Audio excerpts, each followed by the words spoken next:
The culture is actually damn good. We're not urinating on fire. You can stop asking that question. I'm going to be calling the defense. What I talked to Russell about is none of your business. Both games.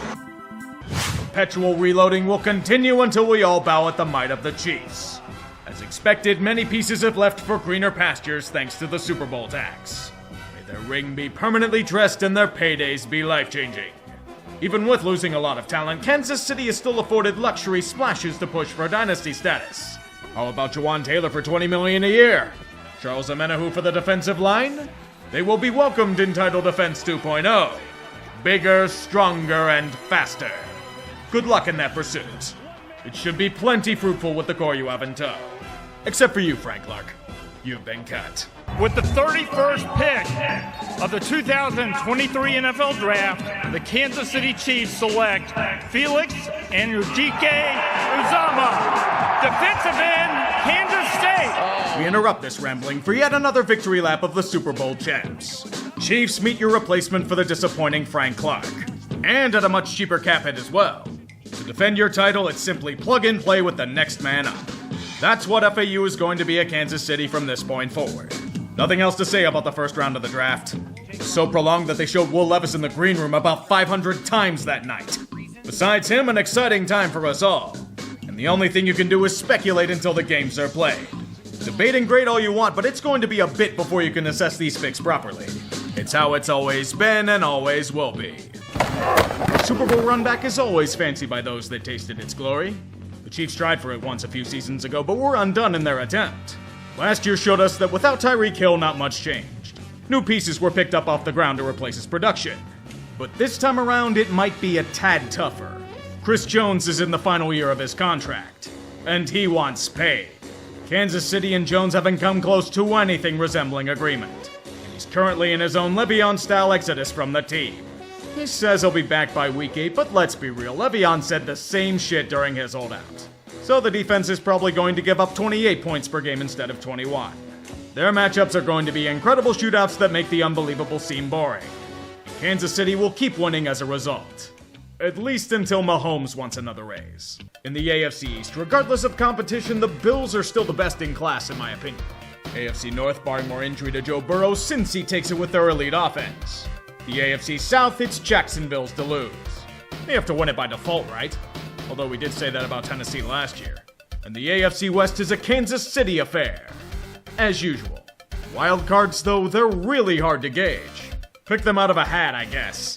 Ravens, Chargers, and Jets. Why Jets? Because this is usually how ridiculous it tends to be. Sue me. I'm sorry for all the teams I jinxed as always. I regret nothing. Cincinnati, a beautiful night and all.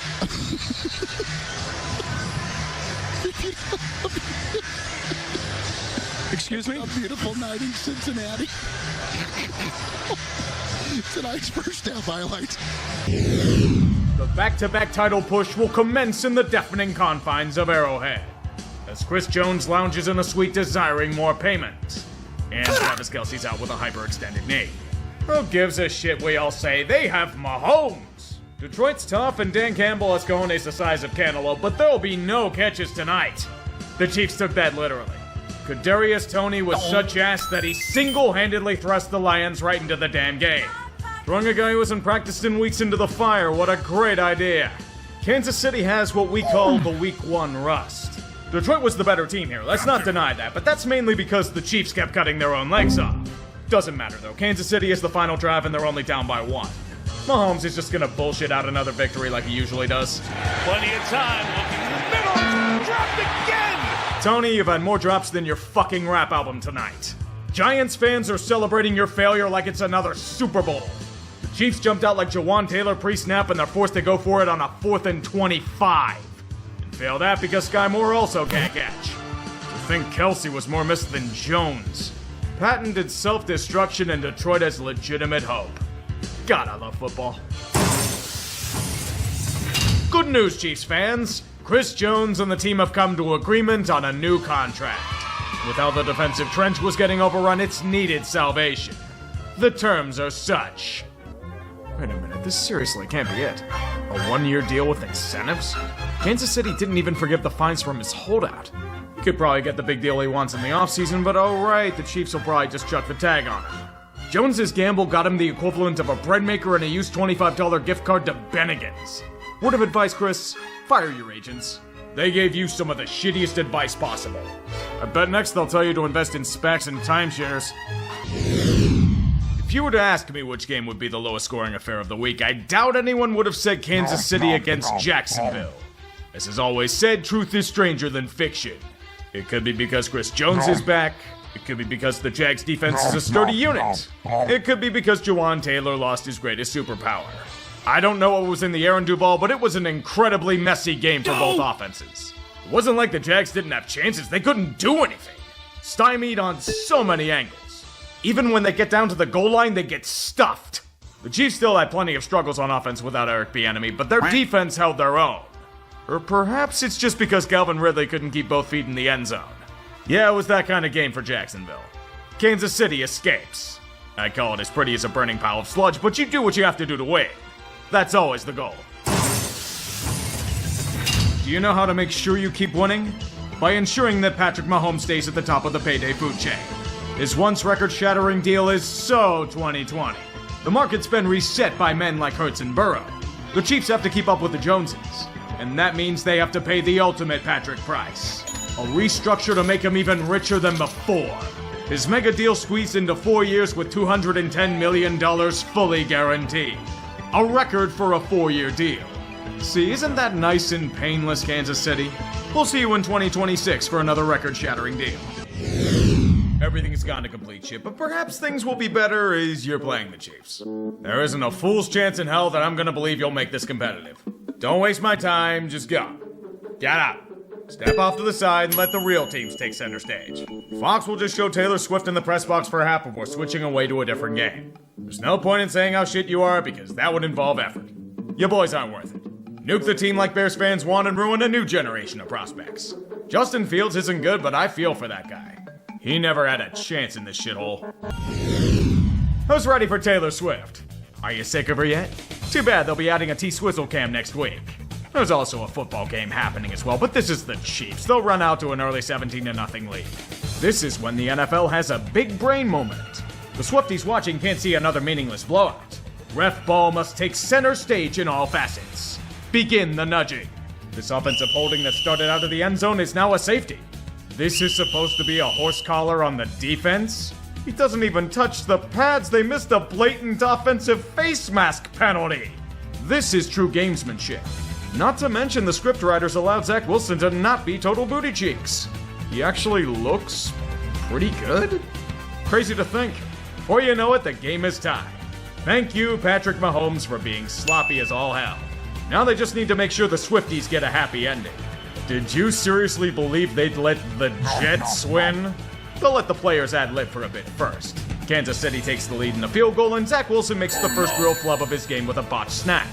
Now time to make sure they don't get the ball back.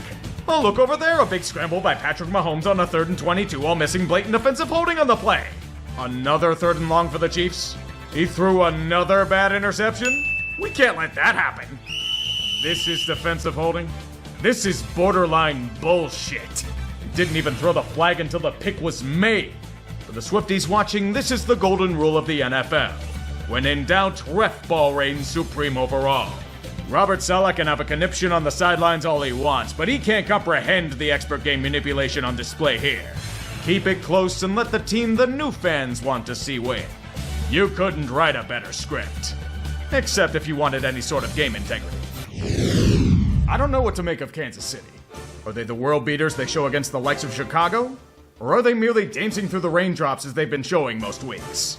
It feels like something just isn't clicking optimally in their game. The Chiefs will have these drives where they showcase the talent that's made them champions.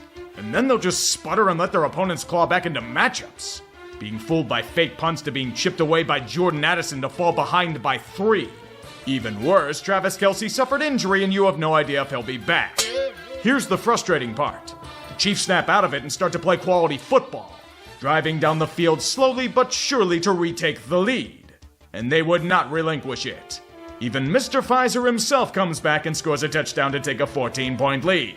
Should be over, right? Well, if the Vikings are good for one thing, it's making it at least a one-possession game. They like to drive their fans to the drink. Plus, KC is allowing them to claw back into the affair once again.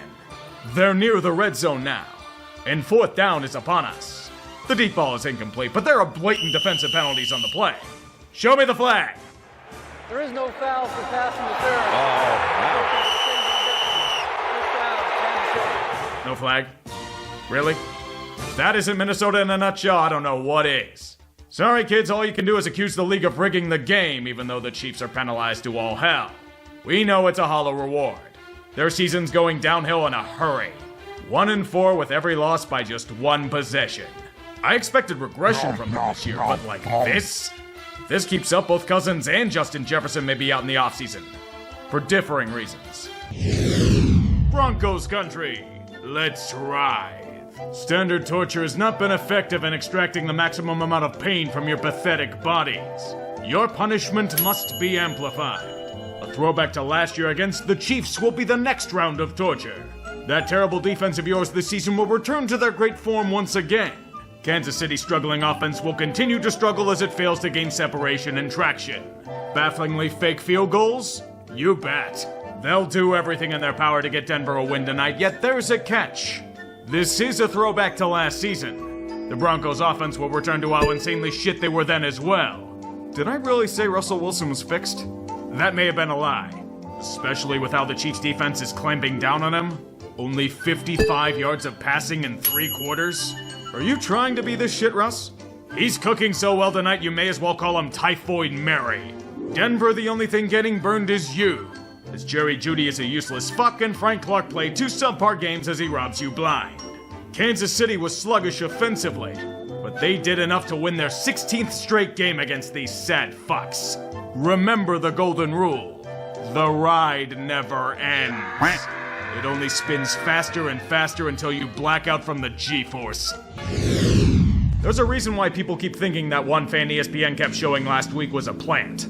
Because no seasoned Chargers fan would ever show that much emotion. They already know what's coming. Misery, pain. A so-called defensive wizard being repeatedly gashed with a name-brand defense. The Chiefs and Mahomes could do whatever the hell they wanted in the first half. Patrick was on pace to break the passing yard record, it was that bad. Justin Herbert and that offense may be high-flying, but they're trying to run a 100-meter dash against the Usain Bolt of teams. They're not going to win. And even when the Chiefs offense maxes out their kill count, Liquid LA can do nothing with it. They have the gun lodged in their opponent's mouth, yet somehow end up shooting themselves in the foot. Chance to score a TD to tie? Not happening. The pass is deflected at the line for a pick. The high-profile defense manages to actually stop Kansas City? Not happening. Kellen Moore's offense suddenly goes flaccid. And don't forget about Chargers special teams, a classic staple of their misery. By the way, welcome back McCall Hardman to the Chiefs. Finally solving the riddle, Mahomes takes them to the end zone and officially kills off their opponent. Eternal frustration isn't just expected for the Chargers. It's tradition. People are starting to shit on Justin Herbert for this, yet he's supposed to coach and play defense? He's being Phillip Rivers'd in real time. Another classic staple of their misery. The streak of dominance must continue. Patrick Mahomes has the flu, and he will rival Michael Jordan's performance under the weather and become a legend. Little did we all know the Michael Jordan he chose to imitate was the offensive lineman. That dude sucks. And so did the Chiefs. Against one of the worst defenses in the league, the offense held the entire team played as if they had the flu, exposing many systemic and lingering issues that have been hiding in the shadows for weeks. The receivers can't get any separation besides Kelsey. They drop a ton of crucial passes. They over-rely on Mahomes pulling off parlor tricks to win games. Endless chances to do something? Too bad you'll get 5 turnovers and a Broncos offense that eventually breaks the defensive dam. One of the biggest upsets of the season occurs where everyone is in a daze. And the Chiefs have a performance that harkens back to the Romeo Crennel days. Many streaks have ended in this humiliation. The 16-game win streak against Denver is over. The 13-game win streak against divisional opponents is over. The confidence in elitism over most of the AFC is over. All that's left are the Broncos injecting themselves with endless IVs of hopium. Brandon Perna is already long lost. Pray he recovers from this horrible indignity. Hallo, willkommen auf Süddeutschland. Frankfurt ist ein Land der Offenbarungen. Die Die meisten davon wussten wir bereits, aber sie müssen noch einmal gesagt werden. Die Chiefs werden von einem zurückhaltenden, hervorragenden Verteidigungs- und Siegen gezerrt. Und die Dolphins finden keinen Weg, sie zu besiegen Qualitätsgegner. Die erste Halbzeit war sie einfach der Hammer. Es war nicht möglich, ein Drittel nach Guten zu verwandeln. Und die einzige Vorkraft bestand darin, ihrem Gegner eine heiße Tasche zu beschaffen. Am Ende der ersten Halbzeit stand es 21-0. Klingt nach keinem Reifenschaden, oder? Leider sind die Chiefs recht großzügig und mochten ein Flickspiel schenken. Beleidigen stagniert. Entscheider Ballverluste. Und Chris Jones wird zum fucking Idiot. Bei einem Drittel nach unten. Wir befinden uns jetzt in einem Punktsatzspiel. Allerdings kommen die Dolphins einfach nicht über den Berg hinweg. Ihre Beleidigungen gehen in Stücken, obwohl Kansas City unter Matt Nagy leidet. Miami, du hattest die Schuss. Alle Ersalugen über dich zu binden. Aber es endet wie das letzte Stück. Verpfuscht. Kansas City entkommt in letzten Minuten. Zumindest ist ein Sieg für sie. Hässlich, aber trotzdem. A heavyweight bout at Arrowhead, just as the gods had imagined. Both fighters pounding their opponent like the rain pounding the field of play. Only if Kansas City managed to connect on their damn punches instead of giving the Eagles a chance to breathe. Who knew that the Chiefs' defense would be the ones carrying the team? Philly's high-flying attack has been neutralized on all but a handful of plays for the most part. Chris Jones is killing Jalen Hurts, but the offense is killing itself. It's literally a repeat of their Week 1 performance against Detroit. Repeated failures to capitalize on opportunities as they get caught in the haze and only explode on themselves. This receiving core was supposed to be good? All I'm seeing as of late are their favorite kind of candy. Drops. If they had hands, this is a multi-score game. And you can't fuck up like this against the Eagles because, oh, look at that! Philly's finally broken the defensive spell. They've only been doing this the entire fucking year. Good news for them, they swiped the lead away from the home crowd. Down by 4, the Chiefs' offense still goes flat. There's one more chance for Kansas City, yet they're still failing to do anything of note. Yet somehow they will the ball down the field. Losing at home? No, they're going to be dragged to a win kicking and screaming. Good protection, aired out. Valdez-Scantling dropped it. I had a witty retort for this colossal fuck-up, but like the Chiefs' receivers, it was dropped. And to add insult to injury, guess how the game ends? You guessed it, a dropped pass. The Eagles get a 9-1 brotherly shove, and Kansas City is looking as suspect as the hands on their receivers are. Philly still has no consistency, but with implosions like this, the hell needs it. We blew it, Pants. What do you mean, we? We should know by now that we can't celebrate Kansas City's demise when it's so early in the game. So the Chiefs' offense looks awful once again, and the Raiders have a 14-0 lead with Josh Jacobs destroying worlds? Great. It means nothing. Didn't we have close to the same script last year? Josh McDaniels may not be here anymore, but the Chiefs sure know how to put one up on the Raiders. Receiving woes? Not against this lethargic excuse of a secondary, you ain't. Just run the same damn crossing routes ad nauseum. Las Vegas can't stop it for shit, so why change it up? There will only be further humiliation of a team that was supposed to have turned the corner, but it only shows us that the scars of Raider Nation run deep. Marcus Peters has to be a double agent. With how little he gave a fuck, he's being exiled for treason. As the Raider offense is silent after the strong start, the Chiefs get back on track at the very least. And they do it fast. Like Travis Kelce getting to 11,000 receiving yards in his career. On to the next victim. The NFC North may have killed the man, but they have once again failed to kill the idea. That division had one job: to prevent Jordan Love from developing into the heir apparent to Aaron Rodgers. Over the past month, they have failed. Miserably. Jordan Love hasn't just refined his gunslinging abilities as of late, he's usurped the powers of quarterbacking of the franchise QBs before him. Kansas City boasts a strong defense that has quashed many great throwers. Against Love, no such luck. He dissected that ailing unit repeatedly, especially to Christian Watson. It's rare when the Chiefs are forced to try and keep up, but they just can't. Either stuffed in the red zone or Mahomes hurling an inexplicable interception in the fourth quarter. They just haven't been good enough. And the Packers have secured an 8-point lead. KC may get another chance, but the final drive must go to ref ball. This is unnecessary roughness despite Mahomes not being out of bounds. This isn't defensive pass interference. What I can only explain is a make-up no call. Isaiah Pacheco decided it'd be a good idea to punch a dude. And I'm over here beside myself as I have to talk about this shit instead of congratulating Green Bay for a job well done. 3 wins in a row and currently holding a playoff spot. We are in hell. Congratulations to the Packers on their future Super Bowl and years of playoff failure to come. After a mess of a few weeks, the Bills will have to face their football kryptonite, the Chiefs. Kansas City is nowhere near full strength due to a lack of hands and Mahomes dancing for 5 seconds before a 360 no-scope, but the rest of the group is as deadly as ever. However, they missed one key component. The Bills are treating this like a playoff game. It kind of is if we're being honest. Being up 14-0 early will do plenty to confirm it. But then Josh Allen does his standard Josh Allen interception. You take the bad with the mostly good with it. That sinking feeling starts to fester in the bodies of every Buffalonian. Kansas City creeping back into the picture slowly and surely, turning it into a 3-point contest with the standard stuff of old. The Bills' offense stalling out when push comes to shove, and the Chiefs fumbling the ball at midfield to kill off their drive. Wait, wrong segment. The Chiefs kicking a field goal to tie the game back up. It keeps happening with the Bills, and it shows that things need to change. Despite Kansas City being nowhere near peak ability, they're finding ways to steal another win. Now the Bills can only do one thing: rely on Josh Allen to bail them out. Does it pretty well, for being honest. Sadly, even then there are times where it isn't good enough to finish the job.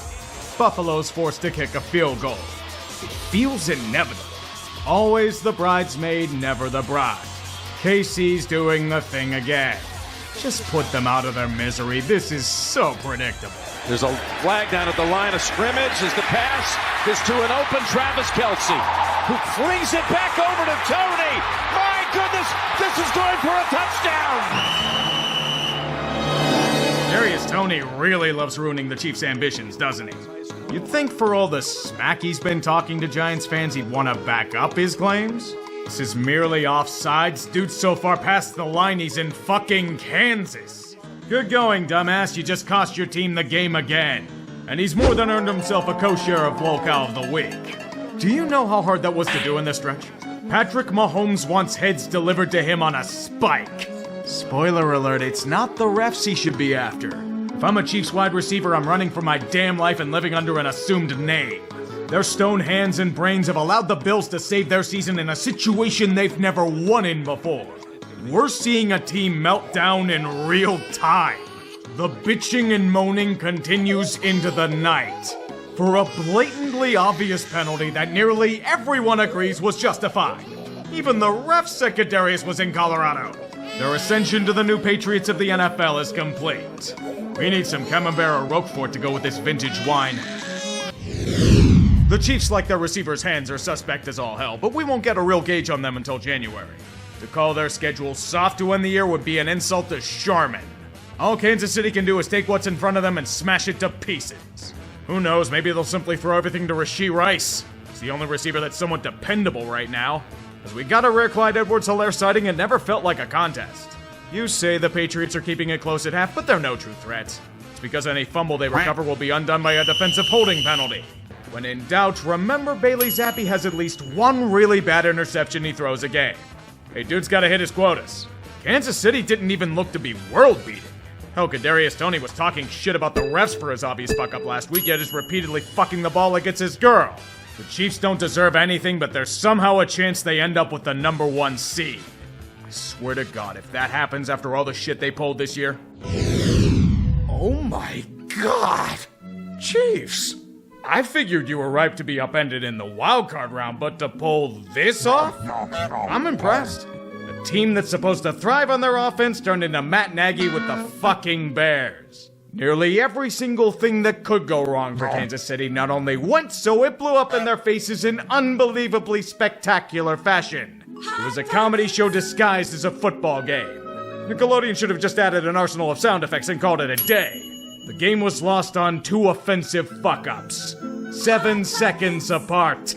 Mahomes serving up hot pockets as he flails around in a circle hoping someone manages to catch a fucking ball. Las Vegas just stood there and did nothing. And they still looked like daisies compared to their opponent. The Chiefs lost to a team that hadn't completed a pass after the first quarter. The Raiders didn't even have Josh Jacobs. Zamir White ate them alive. Everything shit the bed for Kansas City.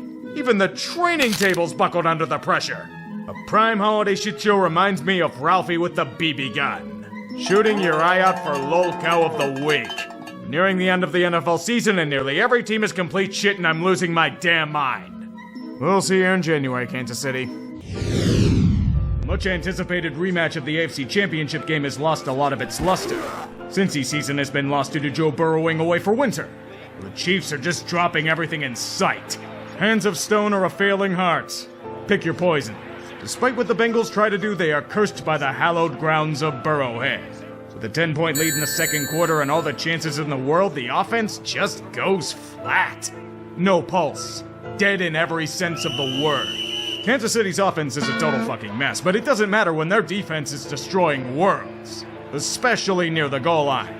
Who knew that it'd be the Chiefs' offense getting carried? Since he wishes that were them, but under the slow, foreboding trail of the road, Harrison Butker's leg cuts away at that lead like a knife through butter. 6 consecutive field goals to put the game all but out of reach.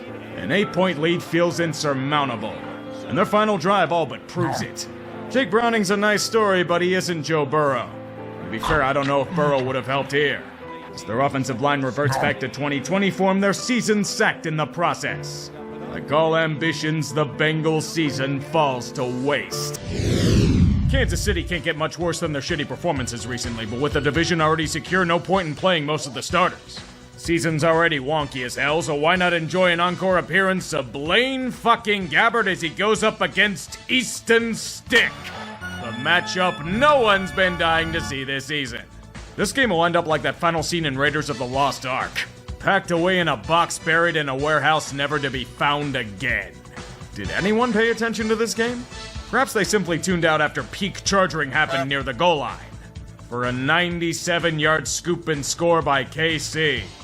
If that ain't their season in one play, I don't know what the hell is. The only thing to remember about it was Chris Jones getting paid a hefty bonus for double-digit sacks. Otherwise, it was a mere business transaction. There were a bunch of field goals that happened in the process, but in the end, the Chiefs got the last laugh with a 1-point victory. The Bolts dare waste one of the greatest carry jobs by Easton Stick? That's worthy of score. Fuck you, Spanos. There are Super Bowl hangovers, and then there's this. A championship run back and hype aplenty relegated to the press box next to Taylor Swift. Is there any chance she can play split end? Perhaps she can be the most reliable asset there. We are in a topsy-turvy world. The defense is carrying the Chiefs to relevance. Let that sink in for a moment. A team with a supposedly great offense is highlighted by Chris Jones wrecking shit and L'Jarius Sneed speed and C. The rest of it is a completely unwatchable sludge pile. This team's assets are Patrick Mahomes 360 no-scopes hoping to God his receivers catch COVID and angry runs by Isaiah Pacheco. Andy Reid is stress-eating cheeseburgers on the sideline because this offense can't do a damn thing 80% of the time. Know what you're hearing? Chicago celebrating because Matt Nagy's butchering yet another offense. Maybe if they're lucky, Kadarius Toney and MVS will get their hands cut off. Their appendages would be the only things they drop. If not, it'll be like scheduling a wedding 2 days beforehand in July. Good luck with the reception. What do you do with the team that can't win the big one? What do you do with the man that can't escape his own demons? What do you do with San Francisco? They were the chosen ones. Crowned as the contender of the NFC for what seems to be time eternal, only to fumble it away at every opportunity. Either coming up just short of the goal or being decapitated by a wave of injuries. Simplest explanation, the Niners are perennially cursed. All you need is one example. Dre Greenlaw, one of their core defensive players, suffers a major injury early on. And it's not during a play, but by going onto the field after a punt. Shades of Bill Gramatica injuring himself after a kick. That is San Francisco. Undone by elements out of their control or an ill-timed faux pas. They can have no joy. They can't even hold the record for longest field goal in Super Bowl history without Kansas City one-upping them. Whatever they try to do, Kansas City is simply better. And this was supposed to be the year to beat them. They looked weak throughout the season. Their underbelly was exposed. Their offense was a complete mess, being bailed out by defense and their opponents imploding on themselves. Yet San Francisco couldn't do it. Travis Kelce was yelling at Andy Reid in the sidelines and they still couldn't do it. They're Buffalo with better PR. consistently botching key opportunities thanks to an inability to overcome the Chiefs' defense. Most agonizingly, the few mistakes they made were brutal in scope, undone by a blocked extra point and a muffed punt. Their special teams doomed them. Thanks to those two plays, everything will be overthought and analyzed to hell and back due to the football equivalent of Deus Ex Machina. Can't even call Kyle Shanahan a choker, he didn't even do that much wrong. His only true demerits on the game were failing to run the ball in the third quarter and gunning for a third possession in overtime. Hate to say, Kyle, but Kansas City was going to go for two instead of obliging him. Going to him blowing another double-digit lead in the Super Bowl, but all it shows me is one thing. He still cannot break the hex of 28-3. No matter what he does or how he schemes, that dark cloud will never dissipate. It is his albatross. It has become San Francisco's bane, despair, perpetual agony. As Kansas City rips the wind from their cold dead hands, the football world is a chasm. The dynasty of the Chiefs has been born. The new boss is the same as the old boss, but now with allegations of rigging and scripting because the bad guys won in predictable fashion. We are now under new management. San Francisco has failed to break through once again. While they should have one more year to push until the Purdy bill comes due, everyone's somehow going to get injured again and they'll fall well short of the goal. That's just how things work for them. Bang, bang, Niner gang. The bang is them falling to their death. Reaching the pearly gates, there will only be the worst case scenario for football fans. 2 rings for Kadarius Toney. San Francisco is gone now. That was for the good of all Americans.